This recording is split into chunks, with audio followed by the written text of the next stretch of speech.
Salam, hörmətli və dəyərli izləyicilər.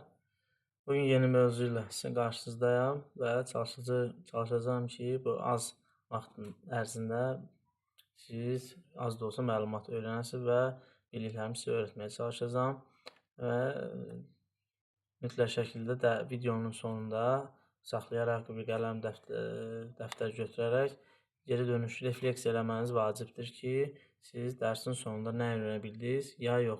Bu mütləqdir, bu vacibdir. Bunu davamlı şəkildə eləsəniz, daha yaxşı nəticələr əldə edəcəksiniz. Bunu bir təcrübə kimi yoxlaya bilərsiniz. Bugünkü mövzu deyək, bugünkü deyək ki, sizə öyrədəcəklərim faydalı qazıntılardır. Faydalı qazıntılar ümumiyyətlə nədir? Faydalı qazıntılar yerin daxilindən çıxarılan mineral maddələr deyə bilərik.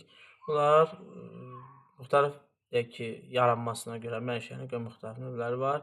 Filiz, qeyri-filiz, bir də yanar faydalı qazıntılar.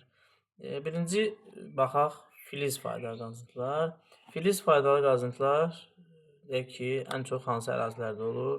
Filiz faydalı qazıntılar ən çox maqmatik süxurların bol olduğu yerlərdə olur. Maqmatik nədir?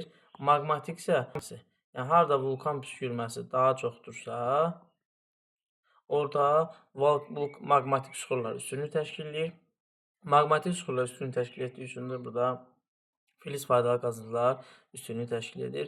Filiz faydalı qazıntılar adətən əvvəlki dərsdə demiş kimi düzənliklərin yaylalara uyğun gəlir və orada kristalik bünövrə yer səthinə yaxın olduğu üçün platformanın daxili quruluşundan kristal bir yer səthinə yaxın olduğu üçün orada filiz faydalı qazıntıların çıxarılması daha rahat başa gəlir. Deməli, filiz faydalı deyəndə maqmatik süxurlar, bu da vulkan püskürməsi baş verdiyi ərazilərdədir. Və iki növü var. Filiz qara metal, bir də əlvan metal. Qara dəmirdir və bunun başqa formaları da var. Dəmir, manqan, xrom da var. Bunlar da qara metaldır.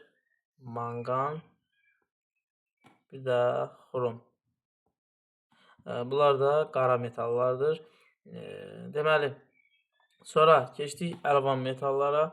Əlvan metallar isə deyək ki, filizin digər qoludur və burada alüminium, mis, bir də qalayı misal göstərərik və deyək ki, bura əlvan metallardan gümüş də, mis də deyə bilərik. Bunlar isə deyək ki, əlvan metallardır. Sonra deməli bu filizlər qara, əlvan, qaralar dedik, bir də əlvanlar dedik. Növbəti qeyri-filizlər. Qeyri-filiz faydalı qazıntılar özləri də adına görə qeyri-filizdir və qeyri-filiz faydalı qazıntılar özləri də kimya xammalı, tikinti materialı, qiymət daşlardır. Burada kimya xammalı kükürt, apatit, fosforit, kalium düzü bunlar kimya xammalına aiddir. Yəni kimyada istifadə olunur.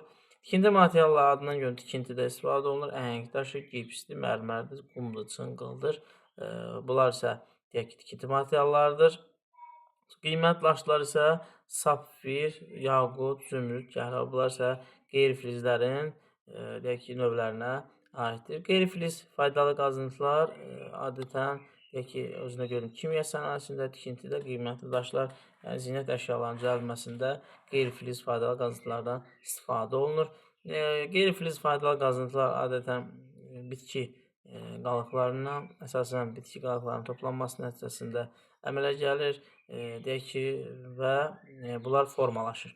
Sonra növbəti yanar faydalı qazıntılar.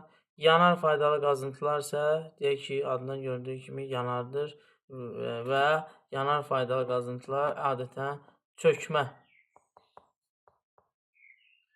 mənşəli süxurlar olan yerlərdə formalaşır və çökmə mənşəli süxurlar əvvəlki dərsində demişdik ki, düzənliklərin deyək ki, ovalıqlara uyğun gəlir. Ovalıqlarda çökmə mənşəli süxurlar üstünü təşkil etdiyi üçün burada yanar faydalı qazıntılar da zəngindir və əvvəlki dərsdə baxsaq okeanın tərkib hissələrindən də şelf zonasında da demişdik çökmə süxurlar üstünü təşkil etdiyi üçün burada yanar faydalı qazıntılar çıxarılır. Yanar faydalı qazıntılar isə neftdir, daş kömürdür, təbii qaz, torf, yanar şist.